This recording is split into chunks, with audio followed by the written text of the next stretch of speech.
komitmen pemerintah itu sejak tahun 2005 itu terakhir pengangkatan honorer. Tahun 2005 PP 48 itu ada pendataan ada 920.702 tenaga honorer. Ini sejarah, ini penting untuk Bapak Ibu ketahui, kira-kira gitu. Nah kemudian diangkat PNS secara otomatis dalam tanda kutip hanya seleksi administrasi. Bayangkan tahun 2005 untuk menyelesaikan saat itu supaya selesai dan nggak ada lagi. Semua bupati waktu itu minta ini yang terakhir, kira-kira gitu. Sama kayak hari ini yang terakhir, kira-kira gitu. Nah, yang terakhir terus setiap 5 tahun, setiap mau acara politik yang terakhir terus ini. Bayangkan 2005 yang terakhir diselesaikan, diangkat semua, totalnya adalah sangat besar waktu itu jumlahnya. Kita lihat ya. Sudah ada larangan pengangkatan non ASN. Dan yang tidak memenuhi dari 920.000 itu adalah 60.000, Pak. Ada ya angkanya ya? Ini semalam kami nyocokin data dengan Pak Bima supaya kita ada data yang berbeda. Ini Pak Kementerian Keuangan yang perlu kita sampaikan juga. Nah, kemudian ada PP 56 tahun 2012. Pendaftaran di luar kriteria PP 48 2005 membengkak, setekan ini sisanya tinggal 60.000. Di data ulang bukannya 60.000 yang selesai, nambah 11 kali lipat. Jadi setiap ada pemberitaan pendataan itu langsung melonjak. Bukannya selesai yang terakhir tapi nambah 11 kali lipat. Nah, terdapat afirmasi dengan penurunan passing grade. Saya semalam diskusi. Ini kan usulan teman-teman supaya passing grade diturunkan. Saya juga baru tahu selama jadi bupati 10 tahun, kalau passing grade-nya tahu nggak Bapak sekalian? Pak Bima dan Pak Harmen dan kita semua, Pak Deputi SDM, ternyata begitu diturunkan passing grade dari 100% ke 80, nggak ada yang masuk di luar Jawa. Diturunkan jadi 60, masih belum ada. Saya kaget Pak Ibu sekalian, untuk menampung ini Bapak tahu nggak berapa passing grade diturunkan? Diturunkan passing grade tinggal 10%.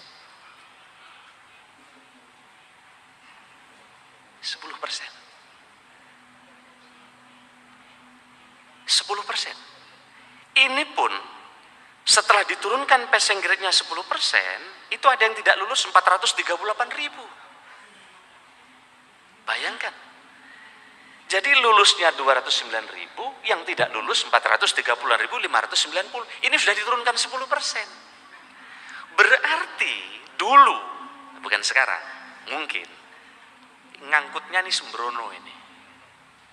Asal dimasukin ASDP, anak saudara ponakan dan menantu ini,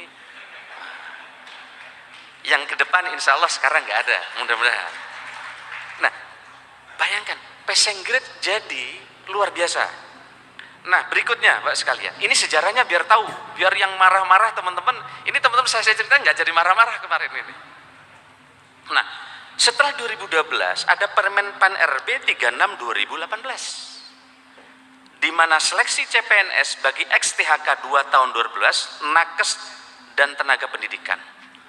Lulus dari ex-THK 2 itu 6.812 dan sisa ex-THK 2 440.687. Dan di sini langsung juga dilarang ada non ASN lagi, nggak boleh ngangkat honorer karena 2005 terakhir, ini 2018 maunya terakhir lagi. Sudah Pak, ini super terakhir 2018. Nah, kata Pak Bupati Dasma, itu terakhir bupati sebelum saya Pak, yang saya belum. Nah, jadi walhasil nggak bisa terakhir terus ini. Nah terus gimana ke depan, kayak apa kompetisi kita? Bayangkan datanya, ini sudah passing grade diturunkan 10%. Saya semalam dikasih tahu Pak Bima, kaget-kaget saya. Oh ini saya sampaikan kepada teman-teman, termasuk Pak Zaki, saya sampaikan Pak Zaki. 10% Bu, Bupati Abu Tatu. Nah, 2018 sudah dibuat aturan, ya.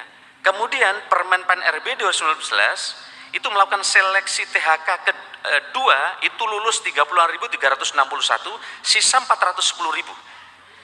Kemudian seleksi P3K bagi dosen dan tenaga pendidik di PTNB 2.854 dan penyuluh pertanian THL 11.590. Ini kita lihat ini. Nah, Kemudian ada Permen Pan RB 27 2001, seleksi CPNS guru dan JF non guru. Kita lihat ini ya, info BKN itu per 10 September. Nah, jadi kemarin Pak Cahyo almarhum itu hanya mengirimkan surat kepada teman-teman, ngingetin loh ini. Mestinya transisi 5 tahun ini bisa berlangsung dengan baik, maka sebelum 2023 jalan, beliau kirim surat ke kita semua ngingetin. Ternyata teman-teman kaget, merasa tidak tahu. Nah, hari ini proses ini kita ingin beritahu bahwa ternyata ada proses-proses seperti ini. Nah, Bapak sekalian kami hormati, ini ada sisa tenaga yang mesti kita beresin mestinya. Maka kemudian kita juga ingin data. Nah, ternyata setelah dikirim surat dan teman-teman mengirim data yang masuk, sampai per tadi malam saya kaget minta data ke BKN. Mestinya kan PR kita ini kan tinggal 400 ribuan ya Pak Harmen. PR kita yang akan kita beresin 410.000 orang. Ini tuntas sudah 5 tahun ini. Ternyata sampai tadi malam tiba-tiba data masuk baru dari para kepala daerah dan teman-teman 1.100.000. Waduh. Ini PR baru 1.100.000. Maka nanti di belakang kami akan sampaikan beberapa hal. Next, kita lihat. Ini ya petanya, nggih. Jadi teman-teman jadi paham ya, passing grade sudah diturunkan. Nah, kalau ini kita hanya ngangkat honorer semua, tidak ada formasi umum, kerepotan Bapak sendiri ke depan. Bapak tidak akan punya tenaga IT yang hebat untuk membantu visi misi Bapak. Bapak akan kesulitan bergerak cepat. Karena Bapak tidak temukan tenaga-tenaga teknologi yang Bapak perlukan. Kecuali honorer yang Bapak angkat memang sudah diseleksi. Waktu saya ngangkat honorer di Banyuwangi, kami seleksi di BKD Pak. Honorer pun kami seleksi pakai CAT di BKD. Yang rekomendasi teman-teman Dewan kita kasih tahu, ini loh yang kamu rekomendasi 10, yang masuk cuma 3. Nah, kita umumkan nilainya. Oh ternyata belum masuk, kita turunkan lagi kayak tadi sampai 80. Jadi honorer pun kita seleksi pakai CAT saya waktu di BKD. Mana Pak Sekda Banyuwangi? Ada tadi saya lihat. Ah itu Pak Sekda Banyuwangi. Nah, didatengin orang setiap hari, tapi ada hasil CAT-nya. Oh nggak cocok ternyata di sini. Nah, jadi meskipun honorer waktu itu kualitasnya relatif bisa dijaga, meskipun tidak bisa semuanya. Next, ini potret yang disampaikan oleh Pak Kepala BKN hasil dari Bappenas. Coba Pak sekalian, teman-teman, setahun ada tenaga pendidikan yang sampaikan ke kami semalam dari Kepala BKN, 274.000 orang lulus FKIP ini setahun. Kalau 5 tahun, bayangkan, berarti ada orang lulusan tenaga kependidikan lebih dari 1 juta. Dan ini kalau tidak ada formasi ASN, ini akan pengangguran sebagian. Atau tidak ada formasi P3K yang nanti nempel ke Bapak ini. Wah, nempel ke sini supaya jadi honorer dan seterusnya. Tetapi sebagian juga mereka jadi tenaga terampil hebat yang 274.000. Tapi persentasenya kurang lebih 13%. Kira-kira gitu. Nah, yang ekonomi banyak 234.000 setahun yang lulus. Berarti 5 tahun lebih dari 1 juta juga. Ada teknik 195.000, sosial 195.000, kesehatan 180.000 setahun. Ini di depan mata kita yang fresh, yang baru lulus. Sementara Bapak Ibu diminta menyelesaikan yang honorer tadi, yang rekrutmennya ada yang bagus, karena tidak semuanya nggak bagus. Banyak juga Bapak Ibu merangkat honorer yang anak-anak hebat, tapi tidak semuanya. Kira-kira ini. Hari ini saya ingin menyampaikan peta masalah. Saya langsung ngerutkan kening Pak Sarman. Berat amat jadi Menpan RB ini. Saya ini jadi si malakama ini. Nah, next. Kita udah merumuskan beberapa kali Bapak sekalian, nanti akan kita sampaikan, kita akan rakor dengan Bu Menteri Keuangan nanti, juga dengan Pak Mendagri, kita akan rakor berdasarkan masukan teman-teman untuk mencari alternatif-alternatif tadi. Jadi sebenarnya warning untuk pengangkatan non-ASN ini sudah lama. Tetapi ada fakta juga, kalau non-ASN ini tidak ada, pelayanan-pelayanan kita bisa terganggu di kabupaten kota. Kan gitu Pak sekalian ya? Ini bisa mengganggu. Oleh karena itu nanti akan kami rangkum dan beberapa alternatif sudah kita siapkan. Kita sudah siapkan alternatif penyelesaian. Ada 3 skenario yang sedang akan kami sampaikan, akan bahas kepada kementerian terkait dan anggota dewan yang terhormat. Skenario 1, diangkat seluruhnya menjadi ASN. Tapi ini akan menjadi beban yang berat bagi negara. Dan kompetensi birokrasi kita juga tentu akan ada problem di beberapa titik yang ketika rekrutmennya kualitasnya tidak diperhatikan.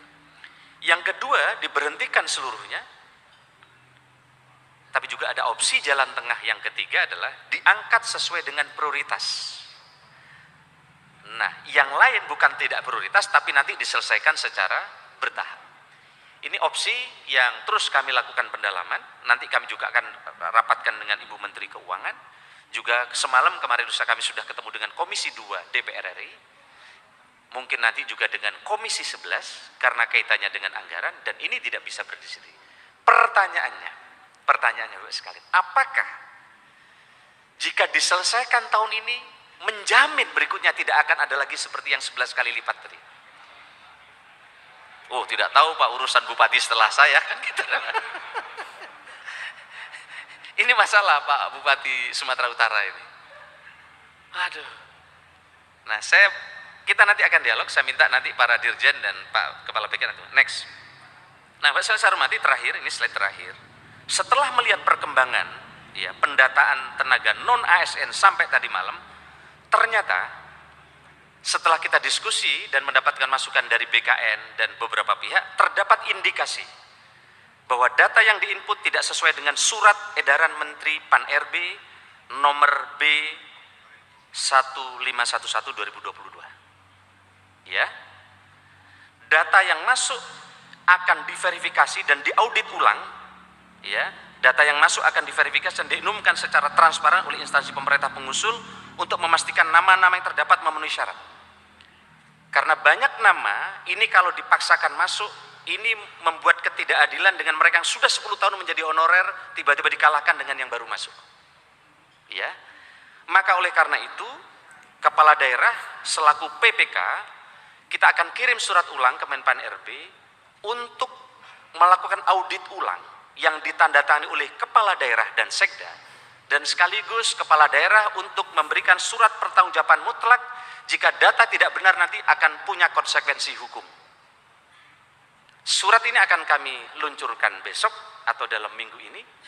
Untuk semua data yang telah dikirim ini tidak berlaku kecuali data yang telah diaudit ulang oleh kepala daerah dan ditandatangani oleh kepala daerah dan sekda, dan kemudian beliau menandatangani surat pertanggungjawaban mutlak.